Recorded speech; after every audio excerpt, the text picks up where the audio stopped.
Hey guys, welcome to the studio. Today I made a mistake. Quite big mistake, and it reminded me of all of the mistakes I've ever made in my music career that is now spanning 20 years. It's been a while. I've been making music, DJing, producing music for 20 years. And there's a lot that went wrong. This video is all about those things that went wrong, so you don't make the same mistakes. There's interesting stuff you probably never heard about because I made stupid stuff, and some general stuff you should definitely follow to increase your intake, your career, get more music out there, more plays, more streams, more customers, whatever it is you desire. Don't do what I did. So let's get started with the first one. Not enough promotion. Promotion is so key and so important to music. If you make the greatest track ever and you don't promote it, no one even knows it exists. And also asking for help, asking friends, it's like private promotion. I was always like too shy, too cool, like too much an artist in a way. I thought it's kind of shady to promote, but I learned my lesson. Today I'm promoting as much as I can because it helps. And in 1 year, no one cares about how much you promoted something. It just counts how successful it was. And speaking of promotion and asking people for help, this is probably a good segue to my new project. It's called Against the AI. It's melodic techno music. The song is out now. It's called Greed and Neglect. It's my best production ever, by far. I absolutely love the style and the quality of the production. I'm very happy, which I'm usually not with my own music.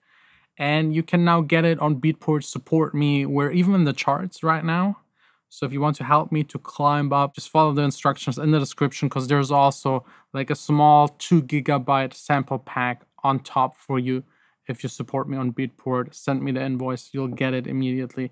Highly, highly appreciate it. The next one is a really personal one that is just stupid of me. I usually get lazy once I have enough money on my bank account. I don't know, it's stupid, but once I have enough there that I feel comfortable, I work less. It's good for a work-life balance, but I stop hustling, I stop like pushing, which is really bad. So I'm always working on not doing that. I'm always working on spending as much as I can. You could also call it reinvesting or whatever.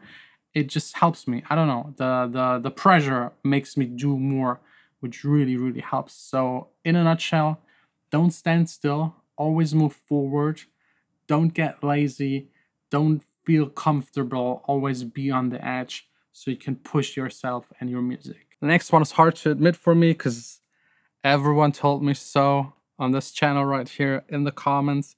I showed you how I built this entire studio right here, and every single time someone in the comments, at least one person was like, "You're stupid. It's a rented place. Why are you like putting so much stuff into a rented place?" And now it happened. I got my contract canceled for the studio. I will have to move. I don't know why. It's luckily getting delayed and delayed because someone else wants to build on top of here because it's so valuable. So I got a little more time because they have financial issues and they need permission to build and stuff. So maybe half a year, maybe a year, maybe 1.5, but that's then it. I will have to move, and it sucks.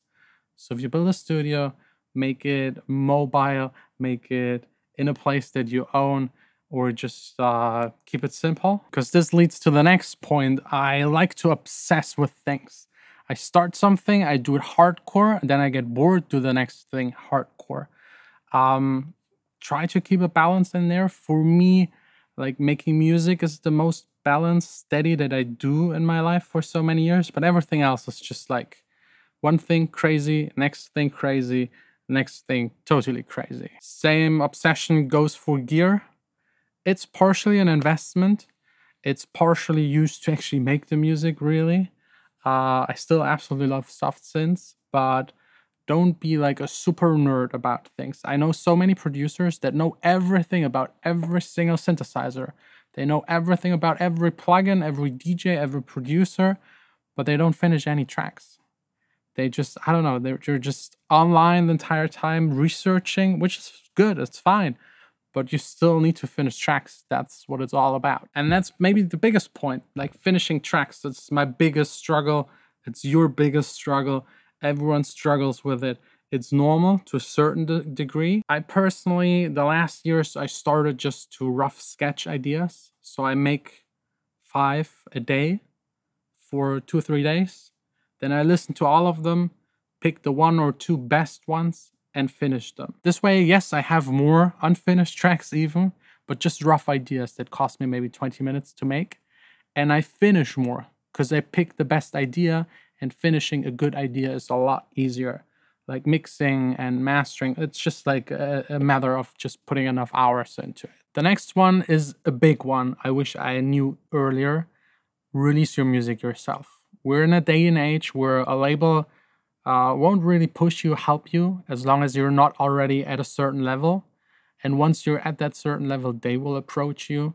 So just make good music, promote it, get it out there yourself. You're way more flexible. You can control everything. And then eventually the labels will come. To send them demos, forget about it. In 20 years, releasing hundreds of songs produced for my projects, for other people, I never ever signed a song by sending a demo to a label. It was always knowing someone there or them approaching me. Me sending out demos, never. Employing people is a big one, a big mistake I made. I waited way too long. I should have employed people earlier. It's such a huge help because all the things you hate, you just pass on to that person and it frees up your mind in a big way, big way. Especially me, there's like taxes I hate, so I outsource it, someone else does it. Writing emails, I don't like it, so 90% of my emails someone else writes. Takes care of it, basically like a manager, but I employ the person, so I have full control, full say, and I don't have to give away a cut. It's also very inspiring because people have knowledge that you don't have. I even learned something from interns. They're way better in like social media stuff, TikTok, and all the things I don't like, I'm too old for. They're good at it. There is always something to learn from someone. Involving them in your team is a huge benefit. And usually, or actually always, they make up for what you pay them by 2 times, sometimes 3 times. So it's a win-win for everyone. Do it. Go for it. If you have more tasks than you can handle, employ someone immediately. Let's get to the last one. I think it's one of the most important in a way.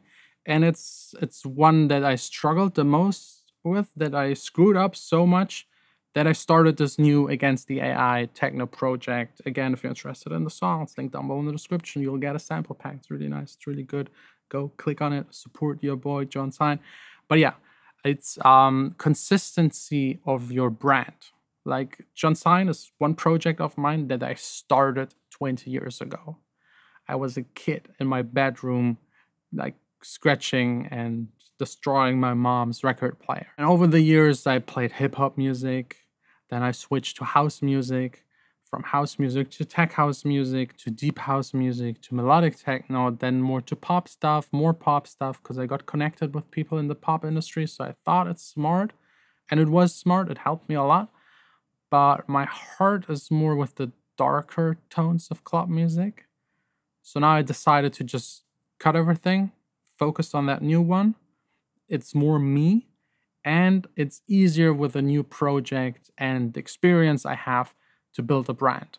Like all of the posts have like one type of look. All of the music is one type of music. Yes, it will evolve over the years, but with this new project, I won't be jumping around back and forth between styles.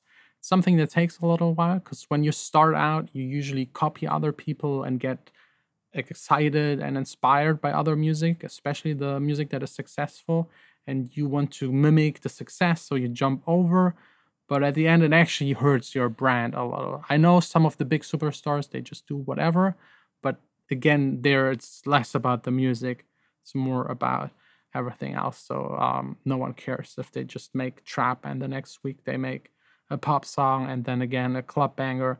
But when you start out, the consistency in the looks and sounds and the branding is quite important, because that's what people are resonating with the most. And if you build up a fan base and then do something entirely different, you lost all of them again and you have to start again. So making a new project leads basically to the same result. I hope this video helped. Again, my new song is out now. It's in the charts. I think spot number 93. It just entered. So it's about you helping me, please. I still don't like doing it, but it actually helps. Every sale really actually helps. And it's less than $2. Plus you get the sample pack if you send me the invoice.